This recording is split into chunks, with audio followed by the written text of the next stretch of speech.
Se cuenta, pero Dios es más sabio, que en el transcurso de lo más antiguo del tiempo y en una edad remota hubo un rey sasánida que dominaba las islas de la India y de China, que era jefe de ejércitos, de auxiliares y de servidores.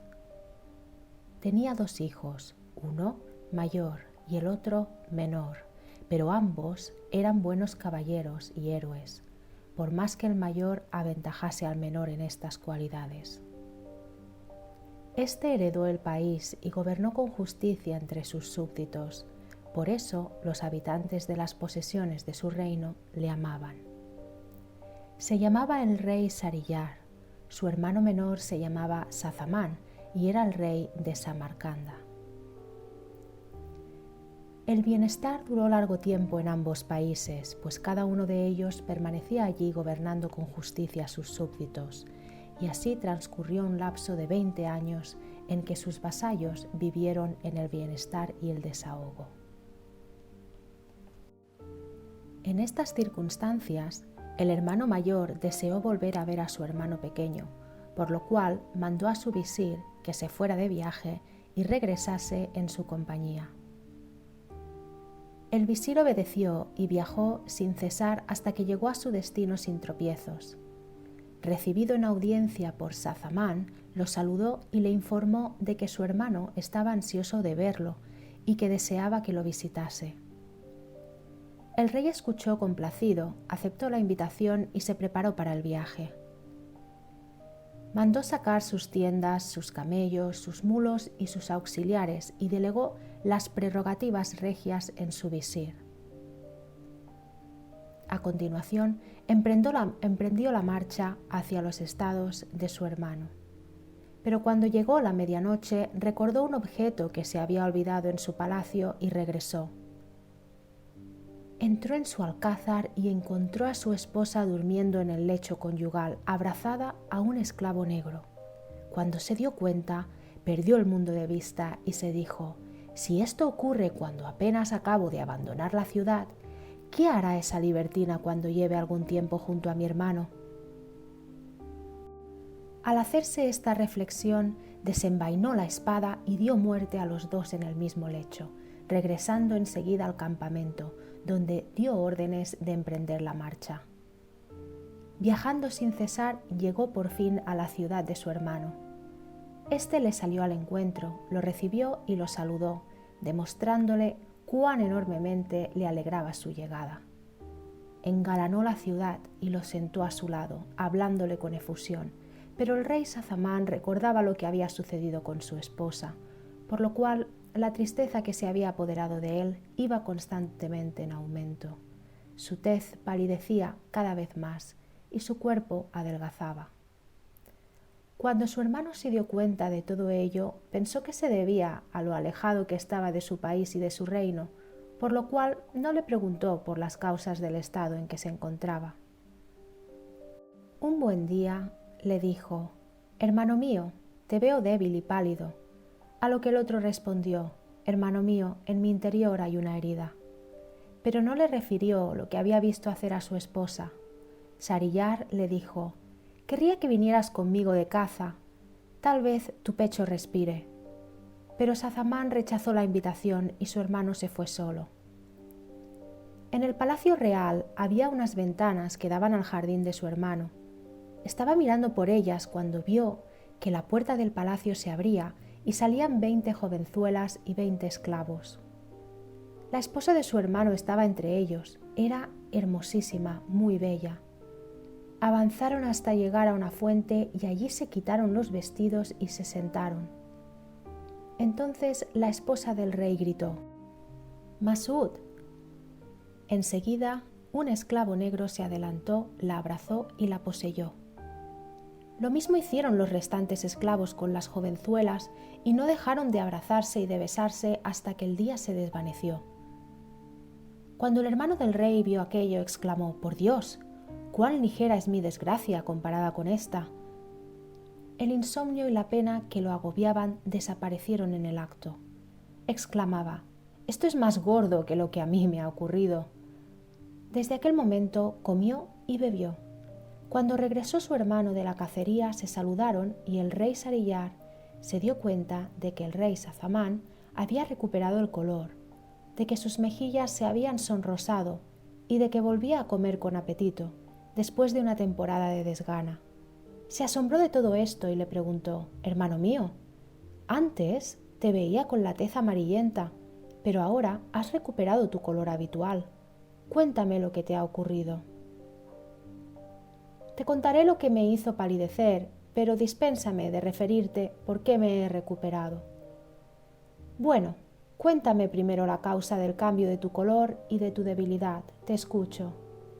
Y Sazamán refirió: «Hermano mío, cuando me despachaste tu visir para pedirme que viniese a visitarte, hice los preparativos correspondientes y partí de mi ciudad.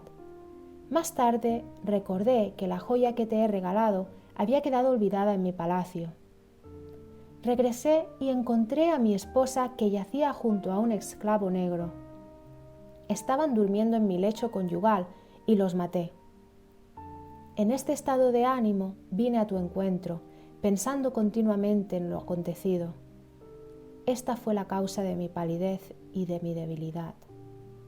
En cuanto a lo que ha hecho que recupere mi color normal, dispénsame de contártelo». Cuando su hermano hubo oído estas palabras, exclamó: «Te ruego por Dios que me cuentes la causa por la cual has recobrado el color».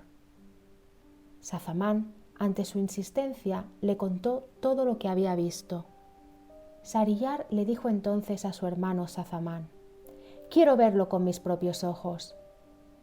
Sazamán le aconsejó: «Aparenta que sales de caza y escóndete en mis habitaciones. Verás lo que te he dicho y serás testigo presencial de ello». El rey mandó en el acto disponerse para la marcha. Los soldados y las tiendas salieron fuera de la ciudad y el propio rey emprendió el camino. Después mandó levantar las tiendas y conminó a sus garzones: «Que nadie entre en mi tienda». Se disfrazó y se dirigió a hurtadillas al palacio en el que habitaba su hermano y se sentó al lado de una de las ventanas que daban al jardín. Al cabo de un rato salieron las jovenzuelas y su señora, acompañadas de los esclavos, e hicieron lo que le había descrito su hermano. Continuaron de esta manera hasta la llegada de las. Cuando el rey Sarillar se hubo convencido, perdió la razón y le dijo a su hermano Sazamán: «Ven, emprenderemos un viaje según Dios nos dé a entender, pues no necesitamos para nada la realeza hasta saber si hay alguien a quien le haya ocurrido algo semejante. Tal vez sea preferible la muerte a la vida». Sazamán aceptó y ambos emprendieron el camino saliendo por una puerta secreta que había en el palacio. Viajaron constantemente, día y noche, hasta llegar a un árbol que estaba aislado en medio de una llanura. En sus cercanías había una fuente de agua potable junto al mar salado. Bebieron en ella y se sentaron para descansar. Apenas había transcurrido una hora del día cuando el mar empezó a agitarse y desde él se elevó hasta el cielo una columna negra que avanzó hacia aquella pradera. Al darse cuenta, se atemorizaron y se subieron hasta lo más alto del árbol, que lo era mucho, y se quedaron a la expectativa de lo que iba a ocurrir. Vieron que se trataba de un genio, alto de estatura, ancho de cara y poderoso de pecho, que llevaba un baúl sobre la cabeza. Subió por la playa y llegó al árbol en cuya copa estaban los dos hermanos. Se sentó al pie, abrió el baúl y sacó una caja, la abrió y de ella salió una doncella hermosísima, que parecía el sol resplandeciente.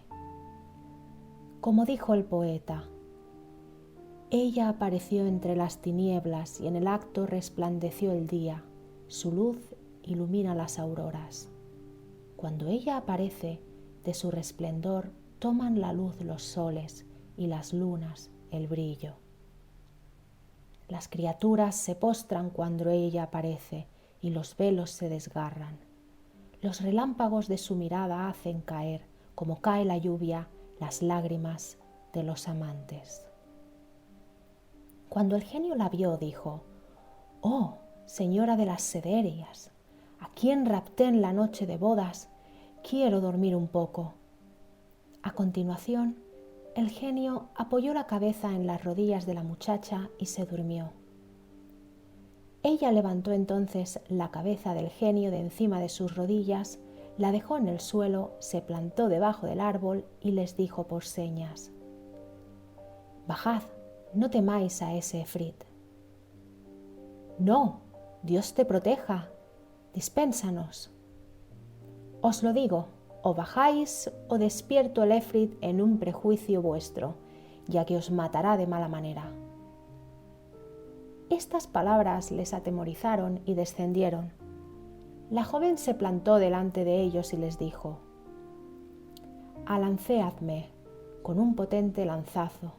Si no lo hacéis, despertaré el efrit y lo instigaré contra vosotros». Su temor era tal que el rey Sariyá le dijo a su hermano, el rey Sazamán: «Hermano mío, haz lo que te ha mandado». Respondió: «No lo haré a menos que tú lo hagas antes». Y empezaron a guiñarse los ojos, incitándose mutuamente a poseerla. Pero ella exclamó: «Me parece que solo sabéis guiñaros los ojos.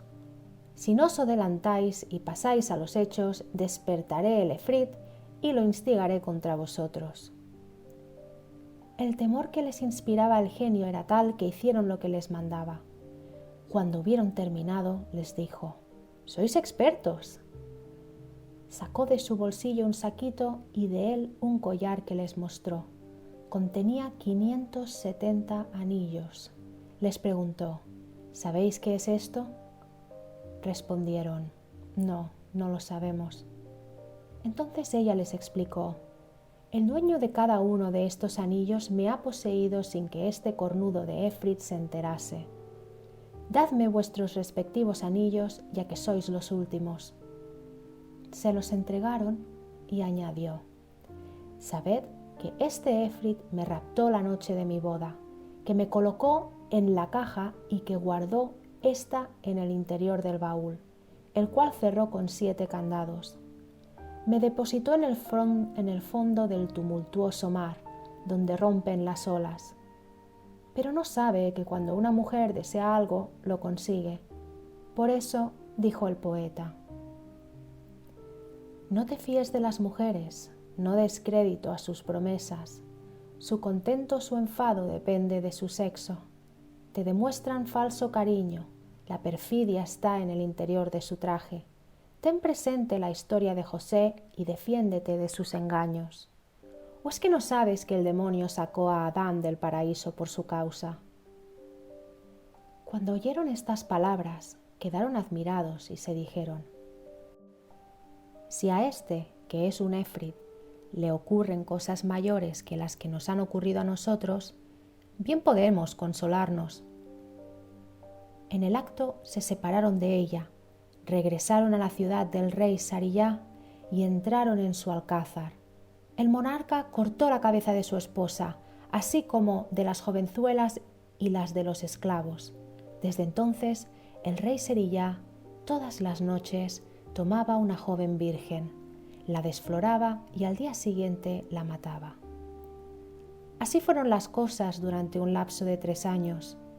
Las gentes estaban desesperadas y huían con sus hijas hasta tal punto que no quedó en aquella ciudad ni una sola muchacha que pudiera soportar el asalto. Un día el rey mandó a su visir que le llevase una joven para poseerla, según era su costumbre. El visir salió y buscó, pero no encontró ninguna. Entonces se dirigió a su casa enfadado y atemorizado, temiendo que la cólera del soberano recayera sobre él.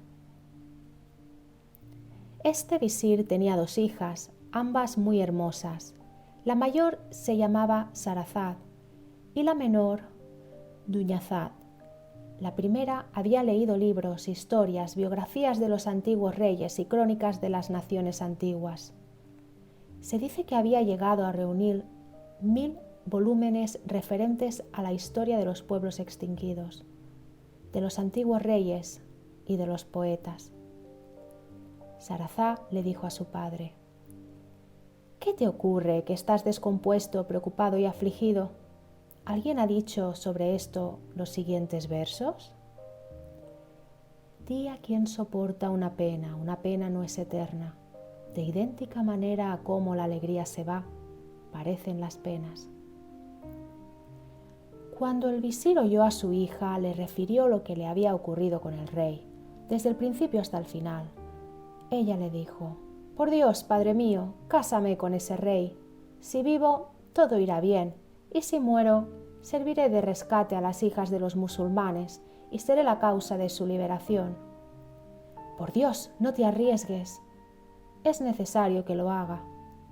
Temo que te suceda lo que le sucedió al asno y al buey con el labrador». Ella preguntó: «¿Qué les sucedió, padre?».